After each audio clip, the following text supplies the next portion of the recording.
सलातुम सलामुन अलैका रसूलुल्लाह सल्लल्लाहु ताला अलैहि वसल्लम। आला हज़रत अज़ीमुल बरकत मुजद्दिद दीन व मिल्लत इमाम इश्क मोहब्बत गुजारता है। आज जितने लोग जिंदगी गुजारते हैं, कोई 5 वक्त की नमाज पढ़ने वाला, कोई 2 वक्त की नमाज पढ़ने वाला। आप लोग आज दुनिया में जिंदगी के हर मोड़ पे कोई आगे जा रहा है, कोई पीछे जा रहा है। आज सारी दुनिया में देखा जाए 2-2.5 साल पहले कोरोना की खतरनाक बीमारी आ गई। इस बीमारी से ना डॉक्टर बचा पाया, ना कोई दुनिया वाला बचा पाया, ना कोई आदमी आपसे इसकी शफा दे पाया। कितने लोग दुनिया से चले गए, कितने दुनिया से चले गए। किसी को कफन भी ना मिला, किसी को गुस्ल भी ना मिला, किसी को जो है पानी तक ना मिला, किसी को कपड़ा भी ना मिला, किसी को जनाजा उठाने के लिए बाप बेटे का जनाजा उठाने के लिए तड़प रहा था, मगर डर के मारे वो छू नहीं सकता था।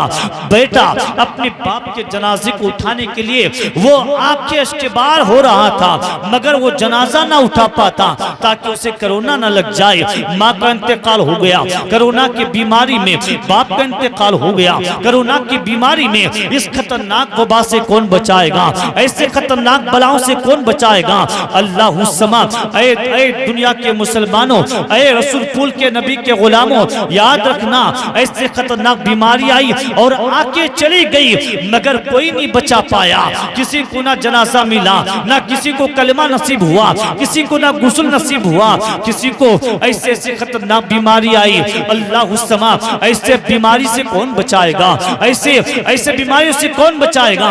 आप अल्लाह के बारगाह में दुआ करते होंगे, ऐ अल्लाह मुझे अच्छी मौत अता फरमा, चलते फिरते मेरे ज़बान पर कलिमा जारी अता फरमा। ऐ अल्लाह अपने नबी मदीने वाले मुस्तफ़ा के वसीले से मेरे जनाजे में मेरा बेटा अगर आके मेरा जनाजा उठा लिया, मेरे कब्र के सामने कुरान की तिलावत कर लिया, अल्लाह रब्बुल इज्जत मेरे बच्चे के कुरान की बरकत से अल्लाह मेरी मग़फ़िरत फरमा देगा। कोई बाप अपने फजर की नमाज में दुआ करेगा, कोई बाप ज़ोहर की नमाज में दुआ करेगा, कोई बाप असर की नमाज में दुआ करेगा, कोई बाप मगरिब की नमाज में दुआ करेगा, कोई बाप इशा की नमाज में दुआ करेगा। याद रखना ऐसे बलाओं से कोई नहीं बचाएगा। जब अल्लाह के महबूब बंदों के बारगाह में जब तुम्हारी हाज़िरी होगी, तुम्हारे लिए ना तुम्हारा बेटा दुआ करेगा, ना तुम्हारे कबीले वाले दुआ करेंगे।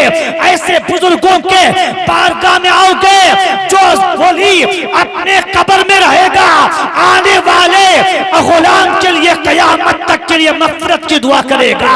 निगाहे वली ने ये तासीर देखी, बदलती हुई हजारों की तकदीर। नारे तकबीर, नारे रिसालत, मसलके आला हजरत उलमाए अहले सुन्नत जिंदाबाद जिंदाबाद। ऐ प्यारे नबी के प्यारे दीवानों, ये चंद दिन का रोजा है। कोई 50 साल जिएगा, कोई 60 साल जिएगा, क्या मालूम कि कोई हार्ट अटैक की बीमारी से मर जाएगा। मालूम है एक बहुत बड़ा प्रोफेसर जिसका नाम राम लक्ष्मण प्रसाद था, वो अल्लाह के रसूल की मोहब्बत में किताब लिखा, 200-250 सफ़ात की किताब लिखा, अल्लाह के नबी के मोहब्बत में लिखा, नबी के सीरत पाक को लिखा, नबी के सीरत तैयबा को लिखा, दरूद पाक सैयदना मौलाना खड़े होकर बोलेंगे माशाअल्लाह माशाअल्लाह, जिंदाबाद जिंदाबाद, सुभान अल्लाह सुभान अल्लाह। नबी के मोहब्बत में लिखा, रसूल की मोहब्बत में लिखा, मदीने वाले मुस्तफ़ा की मोहब्बत में लिखा। लिखने के बाद में उसने इरादा किया, मैं भी नबी का कलिमा पढ़ूं, मैं भी रसूल का कलिमा पढ़ूं, मैं भी मदीने वाले मुस्तफ़ा के नक्शे कदम पर चलूं, मैं भी उनके सुन्नतों पर अमल करूं। मगर वो किताब 250 सफ़ात की किताब लिखने के बाद उसने जो है इरादा किया कि मैं भी रसूल का कलिमा पढ़ूं, उनके नक्शे कदम पर चलूं। जैसे अबू बकर ने नबी का कलिमा पढ़ा था, जैसे उमर ने नबी का कलिमा पढ़ा था, जैसे अली ने नबी का कलिमा पढ़ा था, अब्दुल्ला इब्ने मसूद ने जैसे नबी का कलिमा पढ़ा था, हज़रत अब्दुल्ला इब्ने जर्रानी जो नबी का कलिमा पढ़ा था, नबी के अखलाक को उसने पढ़ा, नबी के किरदार को उसने पढ़ा, नबी की जिंदगी को उसने पढ़ा, अपने कलम से लिखा।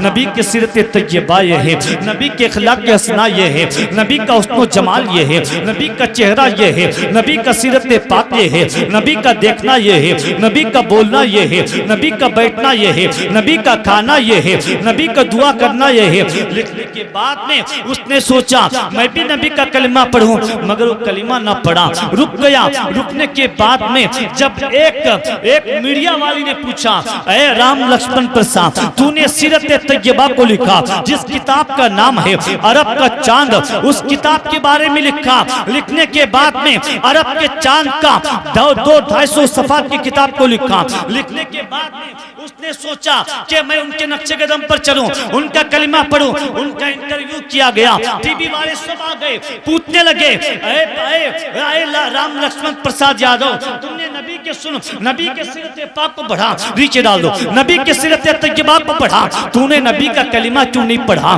तूने नबी के अखलाक को पढ़ा, नबी का कलिमा क्यों नहीं पढ़ा? नबी के उस्ता जमाल को किताब में लिखा और देखा, तूने उनका कलिमा क्यों नहीं पढ़ा? उनके किरदार को लिखा, उनके उस्ता जमाल को लिखा, उनके मोहब्बत को लिखा, उनके मोहब्बतों को सहाबा से मोहब्बत करने को लिखा और लोगों से मोहब्बत करने को लिखा, 200-250 सफ़ा की किताब को लिखा, तूने कलिमा क्यों नहीं पढ़ा?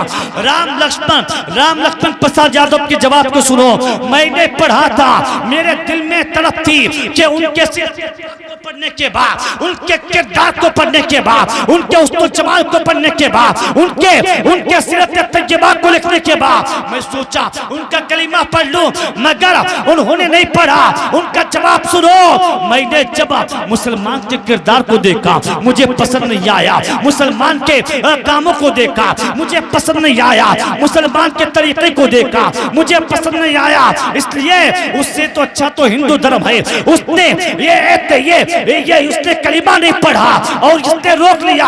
आज हमारा हाल क्या है? आपका भाई अच्छा कमाता है, आप देख नहीं सकते, आपका इमाम अच्छा कमाता है, आप देख नहीं सकते, आपके भाई मालदार हो गया, आप देख नहीं सकते, आपके भाई ने हद किया, आप नहीं देख सकते, आप उनके दिल में बग़ज़ पैदा किया, उनके दिल में, आपके दिल में कीना पैदा किया।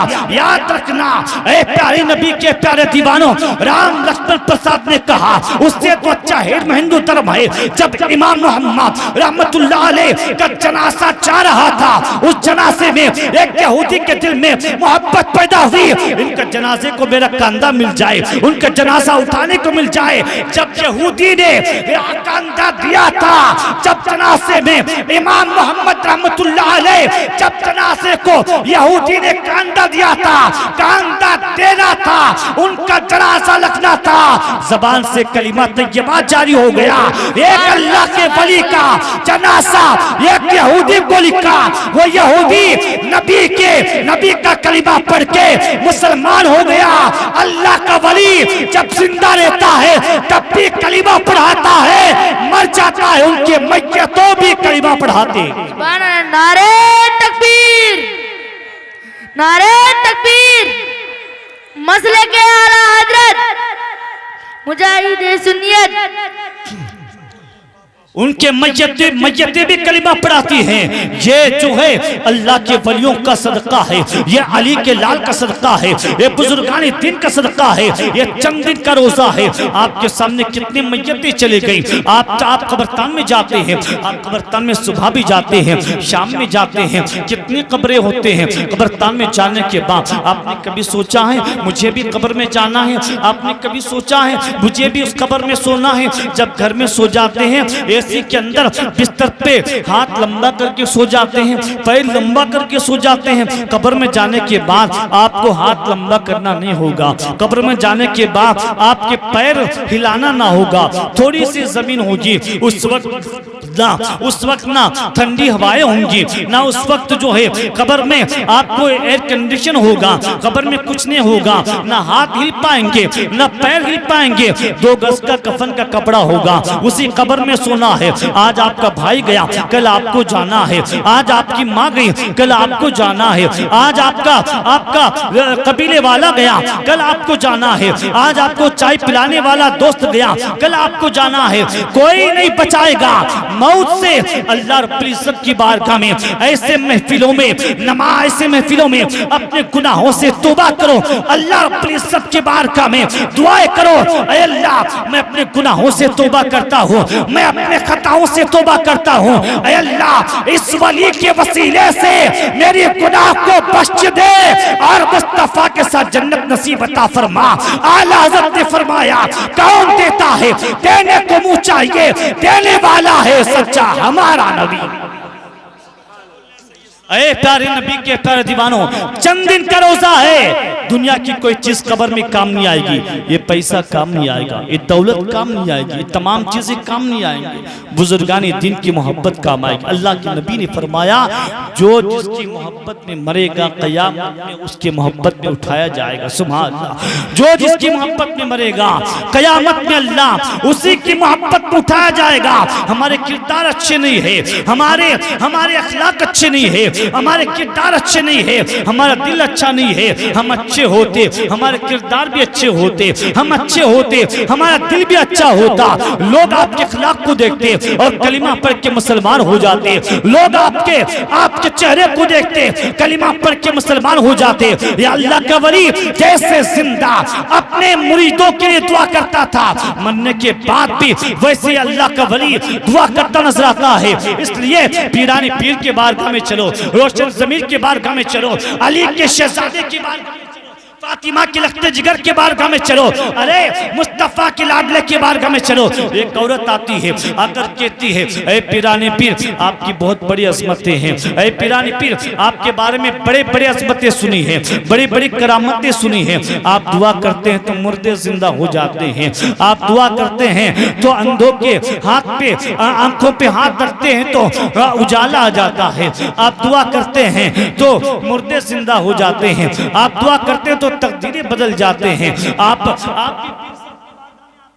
आने के बाद कहते पीर साहब दुआ फरमाइए। हजरत अल्लामा पीर तरीक़ा फरीद हुसैन साहब जब दुआ करते हैं आपकी तकदीरें बदल जाती है। बोलो सुभान अल्लाह। हुजूर कमरुल हसन दुआ करते हैं, आपके तकदीरें बदल जाते हैं। गिर के बारगाह में जाते हैं, कोई बगदाद जाता है, उनके बारगाह में सलाम पेश करता है और दुआएं करता है, ऐ अल्लाह पीरानी पीर के वसीले से मेरे दुए को कबूल फरमा, ऐ अल्लाह गरीब नवाज के वसीले से मेरे दुए को मकबूल फरमा, ऐ अल्लाह इस साहिब मजार के वसीले से मेरे दुए को मकबूल फरमा। बगैर वसीले की दुआ कबूल नहीं होती, आसमान और जमीन के दरमियान रह जाती है। जब गौसे पाक का वसीला पेश करोगे अल्लाह तुम्हारे दुए को जल्दी कबूल फरमाएगा। गरीब नवाज का वसीला पेश करोगे अल्लाह आपकी दुआ को जल्दी कबूल फरमाएगा।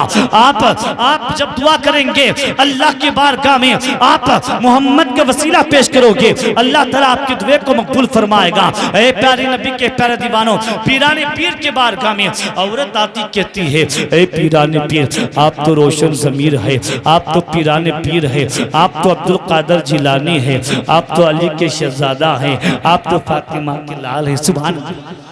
आप तो फातिमा के लाल है, आप तो अली के शहजादा है। कौन अली? काबे में पैदा होने वाला अली, अल्लाह का शेर अली, उनके शहजादे हो, उनके लख्ते जिगर हो, करबला वाले हुसैन का नूर हो, करबला वाले हुसैन के नस्ल पाक हो, करबला वाले हुसैन के शहजादे हो, अली के शहजादे हो। फातिमा का खून इनके रग में दौड़ता